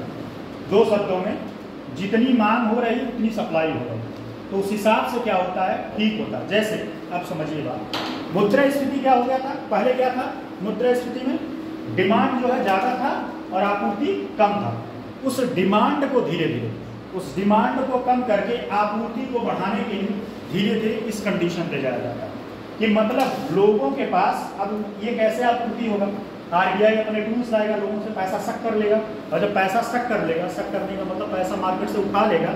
जब लोगों के पास पैसा नहीं होगा तो धीरे धीरे मांग कम हो जाएगा। क्या होगा, मांग कम हो जाएगा तो ये मार्केट धीरे धीरे बैलेंस हो जाएगा।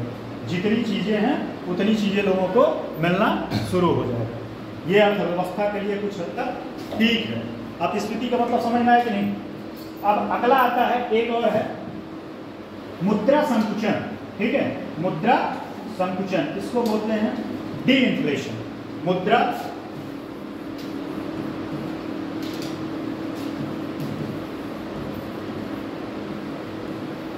संकुचन, डी इन्फ्लेशन। किताब का पढ़ते हो नहीं कोई आप लोग? बी स्थिति में देखो, पहले आप वो तो समझना चाहिए, दोनों एक ही बात है। बी स्थिति और स्थिति दोनों एक ही है। पहले तो ये समझना चाहिए, मुद्रा स्थिति में क्या था, मांग ज्यादा था, क्या था, आपूर्ति कम था। अब यहाँ क्या करते हैं, मांग और आपूर्ति को धीरे धीरे बैलेंस करते हैं। क्या करते हैं, बैलेंस करते हैं। क्यों? क्योंकि मार्केट से पैसा सक करते हैं, धीरे धीरे लोगों के पास वस्तुएं पहुँचने लगी। ठीक है, दो लोगों के पास वस्तुएं पहुँचने लगी। मुद्रा संकुचन क्या है, मुद्रा संकुचन, संकुचन से क्या मतलब है, देखो अब यहाँ एक चीज और, मुद्रा संकुचन क्या है। अब देखिए धीरे धीरे मुद्रा संकुचन कैसे होगा। अब धीरे धीरे आरबीआई क्या किया, लोगों से पैसा उठा लिया मार्केट से। अब लोगों के पास पैसा तो रहा नहीं, और जब पैसा नहीं रहा तो लोग डिमांड नहीं करेंगे। डिमांड नहीं करेंगे, क्या है, जब पैसा नहीं होगा है तो क्या करेंगे, डिमांड नहीं करेंगे। और डिमांड नहीं करेंगे, लेकिन मार्केट में, मार्केट को तो याद है कि लोग यहाँ डिमांड कर रहे थे और सप्लाई दिए जा रहा था। ठीक है, और सप्लाई इतना हो गया कि एक समय बाद लोगों के पास पैसा तो रहा नहीं, लेकिन सप्लाई ज़्यादा हो। क्या हो गया, सप्लाई ज़्यादा हो। जैसे उसी सूच पे आते हैं, कंपनी को तो पता था कि भैया हम सूच जो है अभी इतनी डिमांड है, अब धीरे धीरे सूच को और बढ़ाया जाए। और सूच को बढ़ाया, तब तक आरबीआई ने ला के ठोक दिया क्या, अपना नियम, रेपो रेट, मॉनेटरी पॉलिसी ला के, रिवर्स रेपो रेट और सारी चीज़ों को लगा के मार्केट से वो पैसा उठा लिया। लेकिन उस कंपनी को तो पता है कि अभी लोगों के पास पैसा है, और लोगों के पास पैसा हो तो इसी आस में जो है बनाया जा रहा है जूता, लेकिन लोगों के पास पैसा है ही नहीं। उसने क्या किया, आरबीआई ने पैसा उठा लिया। अब इनके पास प्रोडक्ट ज़्यादा है, क्या है, प्रोडक्ट ज़्यादा है और डिमांड कम है। अब इनको मजबूरी में क्या करना पड़ेगा, प्राइस को डिक्रीज करना। बात समझ में आएगी, प्राइस को डिक्रीज करना। अब ये जो 1000 रुपया लगाए थे जिस जूते का है, शूज का प्राइस, अब इनको धीरे धीरे, क्योंकि भाई 1000 में पहले क्या था, लोग मांगने वाले कितने थे, 3 थे। अब मांगने वाले भी 3 से और ही कम हो गए। ठीक है, अब 3 से कम हो गए, इनको धीरे धीरे क्या करेगा, अब हाँ 3 नहीं मांगने वाले थे, शूज 3 था। ठीक है, लेकिन अब क्या है, शूज हो गया है आपका टोटल 20 या 10 हो गया है, लेकिन मांगने वाले अब कितने हैं, मांगने वाले अब 4 या 5। तो स्वाभाविक सी बात है, मांगने वाले 5 हैं और सूद है 10, तो क्या करेगा, अपने प्राइस को लो करेगा। और प्राइस को लो करेगा तो फिर क्या होगा, मुद्रा संकुचन, मुद्रा संकुचित होगा, मतलब मुद्रा सिकुड़ेगी है, तो सिकुड़ेगी तो उससे क्या होगा, मुद्रा संकुचन। ये कॉन्सेप्ट समझ में आया? इतनी बातें मैंने चिल्ला के समझाया, मुझे उम्मीद है कि समझ में आया होगा आपने, है। चलिए थोड़ा लिखिए, अभी और भी चीज़ें हैं, थोड़ा लिख लीजिए। अभी मुद्रास्फीति के मांग जनित मुद्रास्फीति, ठीक है, लागत जनित मुद्रास्फीति, ये सब सारी चीज़ें, दौड़ती हुई मुद्रास्फीति, रेंगती हुई मुद्रास्फीति, कूदती हुई मुद्रास्फीति, और चरम मुद्रास्फीति होता है। इसका थोड़ा सा एक एग्जांपल बता रहे हैं चरम मुद्रास्फीति का, कि अभी रिसेंट में भी बहुत सारे जगह मुद्रास्फीति आया था। कोई बताए कौन से देश में आया था अभी इन्फ्लेशन है? जिम्बाब्वे तो बहुत पहले हो गया, तो आप बता रहे हैं 2008 का एग्जांपल बता रहे हैं। अभी रिसेंट की बात बता रहे हैं, मैक्सिमम मान के चलो एक साल के बीच में बहुत, श्रीलंका और पाकिस्तान दोनों में था। पाकिस्तान में जो है दूध का पैकेट बहुत महंगा हो गया। क्या हो गया था? दूध का पैकेट। अब आते हैं थोड़ा सा और इसके ट्रेलर दिखा देते हैं कि जर्मनी में एक समय मुद्रास्फीति इतनी ज़्यादा हो गई थी कि लोग जो है वहाँ के मुद्रा से चाय बनाना शुरू कर दिए। सोच लो, इतनी मुद्रास्फीति हो गई, पैसे की वैल्यू इतनी घट गई थी कि लोग उस पैसे को रद्दी समझते थे और उस पैसे को लगा के चाय बना रहे हैं। जिम्बाब्वे में क्या हुआ? जिम्बाब्वे में भी क्या हुआ कि वहाँ जब मुद्रास्फीति आई तो मुद्रास्फीति बता दें यहाँ कि अभी वहाँ चले तब बताएं, थोड़ा देख लीजिए तब बताते हैं, वहाँ पहुँचते हैं तब। देखिए मुद्रास्फीति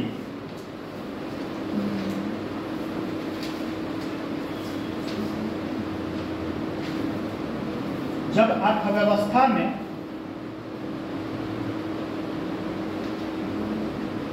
वस्तुओं एवं सेवाओं की आपूर्ति, जब अर्थव्यवस्था में वस्तुओं एवं सेवाओं की आपूर्ति, जब अर्थव्यवस्था में वस्तुओं एवं सेवाओं की आपूर्ति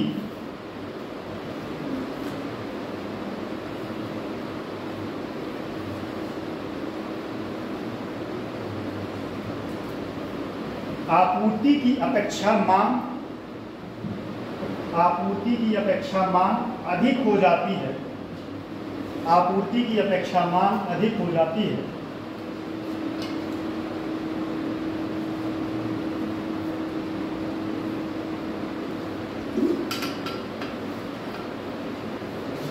आपूर्ति की अपेक्षा मांग अधिक हो जाती है, अर्थात वस्तुओं और सेवाओं की आपूर्ति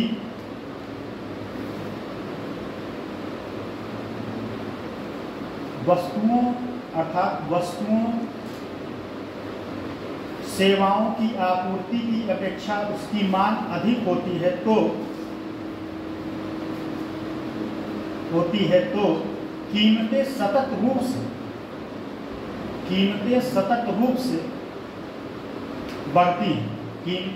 रूप से बढ़ती हैं, और मुद्रा का मूल्य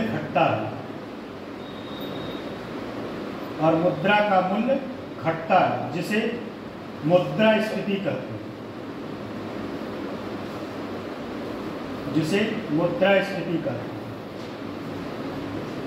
अभी एग्जाम्पल आप आगे लीजिएगा, ये बात एग्जाम्पल के तौर पर उदाहरण लीजिए कि 1980 में 1 किलो जलेबी का दाम कितना था? 20 रुपये था, जबकि 2025 में 1 किलो जलेबी का दाम जो रियल प्राइस होगा वही लिख लेना, एग्जाम्पल के तौर पर, ठीक है?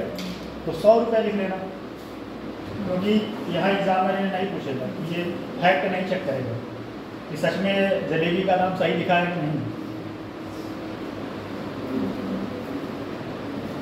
इसका फार्मूला लिखना हो तो लिख लो, वस्तु की मांग लिख लो, ये एक लाइन में है, वस्तु की मांग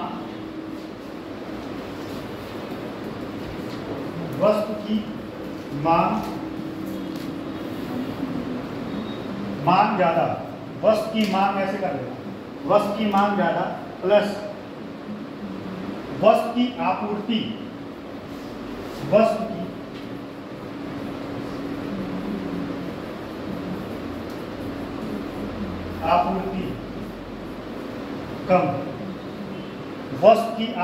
कम, वस्तु की आपूर्ति कम, तो क्या उत्पन्न होगा? वस्तु की कीमत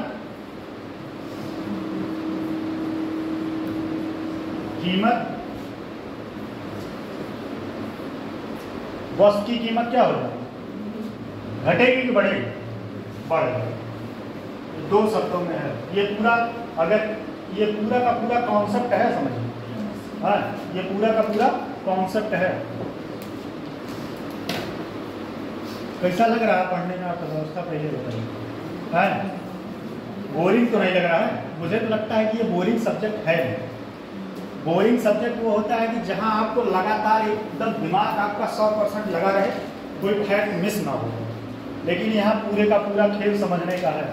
अगर आप समझते हैं, आपके दिमाग थोड़ा सही है, विकसित है, तो मजा है। लिखिए अगला, मुद्रा अविस्फीति या विस्फीति। अगला है मुद्रा अविस्फीति। ये है विकल्प।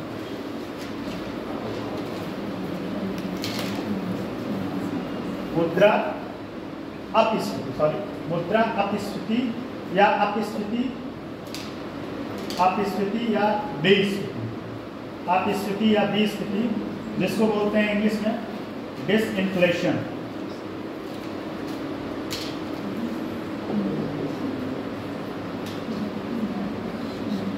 ठीक है, लिखिएगा।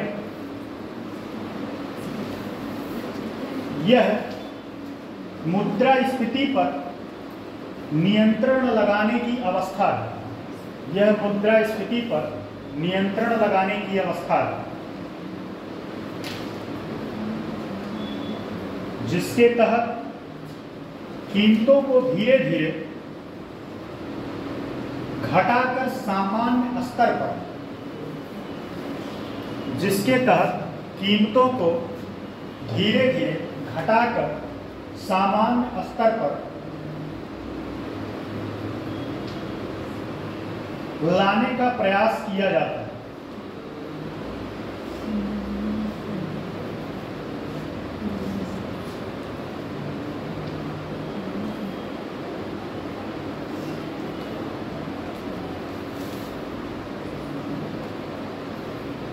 प्रयास किया जाता है। इससे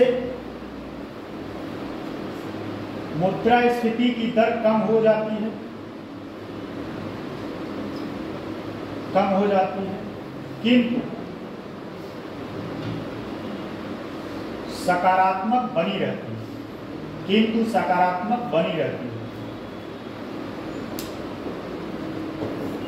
यह सरकार के मौद्रिक एवं राजकोषीय, यह सरकार के मौद्रिक एवं राजकोषीय उपायों का, यह सरकार के मौद्रिक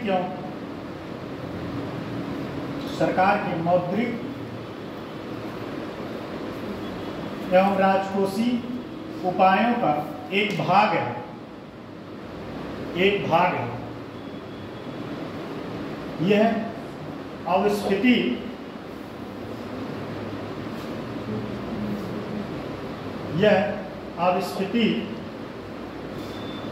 डीइंफ्लेशन, अविस्फीति डीइंफ्लेशन की तरह अर्थव्यवस्था के लिए हानिकारक नहीं। मतलब कहने का मतलब क्या है, अपस्फीति जो है अर्थव्यवस्था के लिए सकारात्मक पॉजिटिव है, जबकि अविस्फीति अर्थव्यवस्था के लिए नेगेटिव है। अब बताओ, अभी मैंने अविस्फीति बताया ना कि जब भाई मार्केट में डिमांड नहीं होगा तो सप्लाई नहीं होगा, और धीरे धीरे उसके पास प्रोडक्ट ज़्यादा है, भाई सप्लाई नहीं होगा तो क्या करेगा वो, भाई उसको पैसा भी कमाना है, वो सेल कंपनी का क्या करेगा, एम्प्लॉय का छटैया शुरू कर देगा। क्या हो गया? ट्रेन का टाइम होने से, ट्रेन का? अच्छा, जाओ जाओ, क्लास करते आते रहिए, हैं? अच्छा समझ में आ रहा है ना? आगे भी समझ में, आगे तो और इंटरेस्टिंग। आप लोगों को बैंक बताएंगे कि बैंक में पैसा जो रखते हो, किसी दिन ऐसा ना हो कि बैंक लेके पैसा फड़ा दे। ठीक, के लिए हानिकारक नहीं। अगला लिखिएगा, मुद्रा संकुचन, मुद्रा संकुचन या अविस्फीति, मुद्रा संकुचन या अविस्फीति, डिफ्लेशन इसको बोलते हैं, डिफ्लेशन, डिफ्लेशन। नमस्ते, कितने बजे ट्रेन? 2 बजे। अच्छा, हाँ हाँ, आप लोग MST क्यों नहीं बनवा लेते? एक्सपायर हो गया। ठीक है, क्लास करते आते रहिए।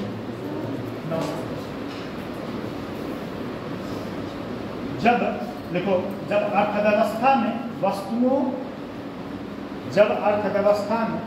वस्तुओं एवं सेवाओं की आपूर्ति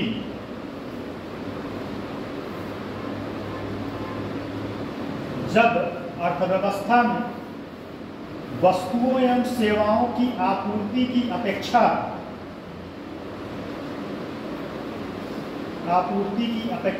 अब मांग क्या होगा? कौन बताए? मांग क्या होगा? बढ़ेगा घटेगा?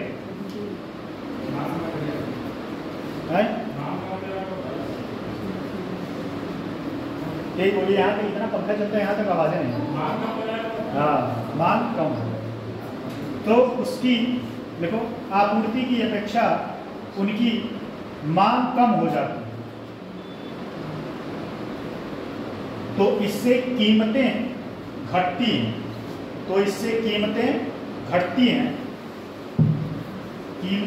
हैं, जिसे मुद्रा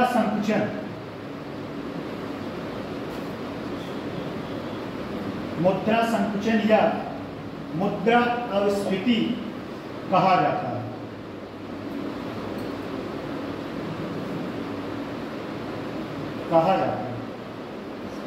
मुद्रा अस्फीति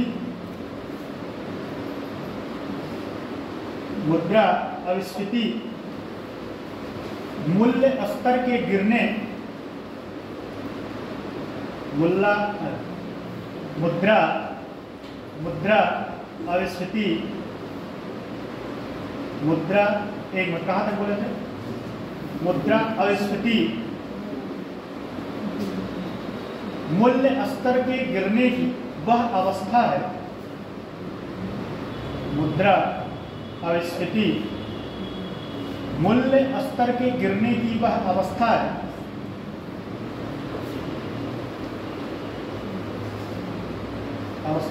जो उस समय उत्पन्न होती है जब वस्तुओं और सेवाओं का उत्पादन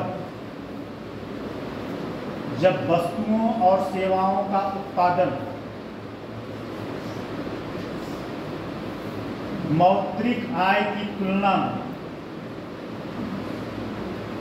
अधिक तेजी से बढ़ती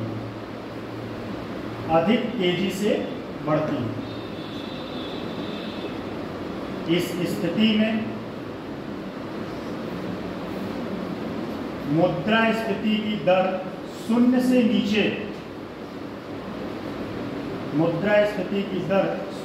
नीचे अथवा नकारात्मक होती है।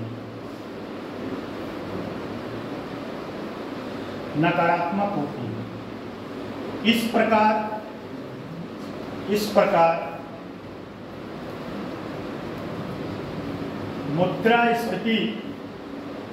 प्रकार मुद्रास्फीति में कीमतें गिरती हैं, परंतु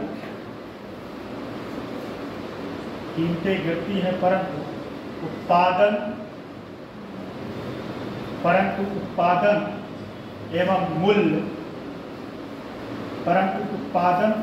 एवं मुद्रा का मूल्य बढ़ता है।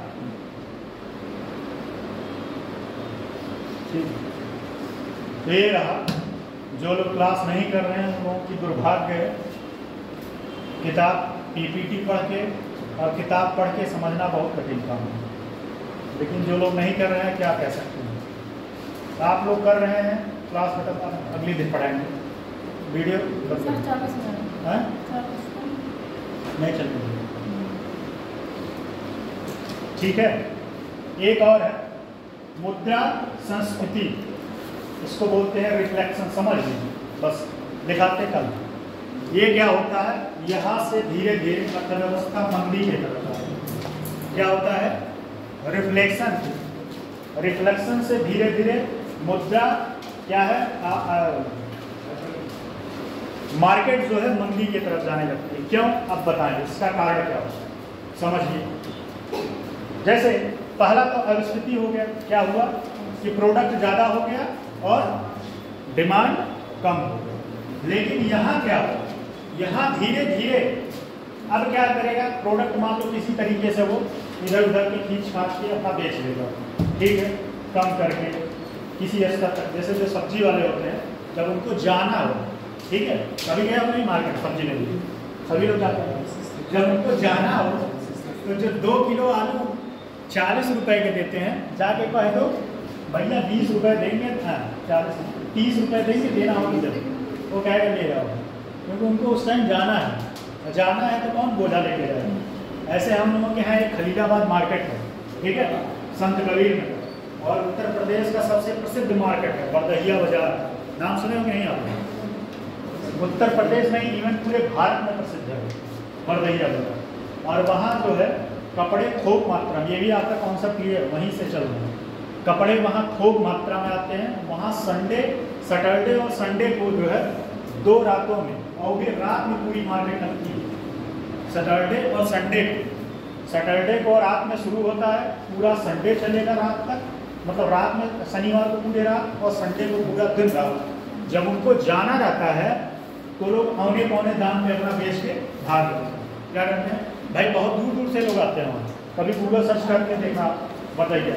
और योगी जी जो है वहाँ पे, योगी जी वहाँ से ट्रेन निकालने की अवस्था में डायरेक्ट अहमदाबाद तक, वहाँ से डायरेक्ट उस बरदहिया मार्केट से होते हुए वहाँ एक स्टेशन बनाने की बात कर रहे हैं। बहुत बड़ा मार्केट है, बहुत बड़ा। और वहाँ कपड़े आपको बताएं किलो के हिसाब से कपड़ा मिलता है। जो जीन्स पैंट है और टी शर्ट है और शर्ट है, वहाँ किलो के हिसाब से मिलता है। लोअर और हाफ वाला ना, हाफ वाला लोअर वहाँ दर्जन किलो के हिसाब से मिलता है, वहाँ एक तो नहीं मिलता है। जैसे हम लोग इलाहाबाद, जैसे वहाँ इलाहाबाद में हम लोग के यहाँ वहाँ रफ और किताबें जो है किलो के हिसाब से मिलती हैं, यहाँ मिलता है क्या? नहीं मिलता होगा। तो अब आते हैं टॉपिक पे, वहीं से समझो। जैसे औने पौने दाम पे वो सब सारे बेच के जाना चाह रहे, मतलब कंपनी क्या है, धीरे धीरे अपना लॉस समझ के किसी तरीके से अपने प्रोडक्ट को निकाल दिया।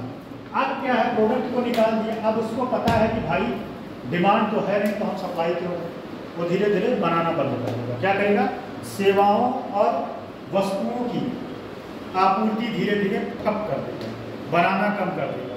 और जब बनाना कम कर देगा तो क्या करेगा, फिर स्वाभाविक सी बात है भाई, पैसा कहाँ से देगा, सैलरी कहाँ से देगा।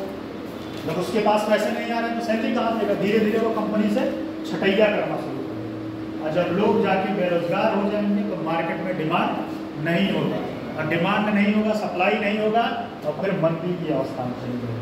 ठीक है, तो ये मंदी की अवस्था, और ये किसी देश के लिए बड़े दुर्भाग्य की बात होती है कि मंदी की अवस्था पहुँचे। लेकिन भारत के लिए सबसे खुशी की बात यह है कि और देशों में मंदी हो, भारत में इसका प्रभाव बहुत नहीं पड़ता। क्यों नहीं पड़ता है? 2008 में अमेरिका में बहुत भयंकर रिसेशन आया था, मंदी आया था, तभी भारत में प्रभाव नहीं पड़ा। क्यों नहीं पड़ा? अरे भाई, मोदी जी चिल्लाते रहते हैं, हमारे यहाँ पॉपुलेशन डिविडेंड है, जनसंख्या लाभांश है, इतने सारी जनसंख्या है, वो आपसे आप सारा मान करके अपने उपभोग कर जाते हैं। आपको ये बात पता होना चाहिए, चीनी भारत जो है बनाता है, दूसरे देशों में सप्लाई करता है, उससे ज़्यादा खुद भी उपभोग करता है। इसकी इतनी डिमांड है, बहुत सारी चीज़। तो स्वाभाविक सी बात है कि मंदी में, और देशों में मंदी रहे तो भारत में बहुत प्रभाव नहीं पड़ता, लेकिन जब भारत में आ जाएगा तो प्रभाव पड़ेगा। ठीक है, तो कल ये टॉपिक समझते हैं, और कल मुद्रास्फीति आपका कंप्लीट होगा। क्लास करते रहिए, मेरा प्रयास यही रहेगा, कल तो छुट्टी है, मेरा प्रयास यही रहेगा कि हम कितने आसान शब्दों में आप लोगों को समझाते हैं। भाई प्रयास ये रहेगा, आप कितना समझते हो आपके ऊपर मैटर करता है। मैं अपना जान निकाल के चिल्ला के बोलता हूँ। बंद कर दो वीडियो।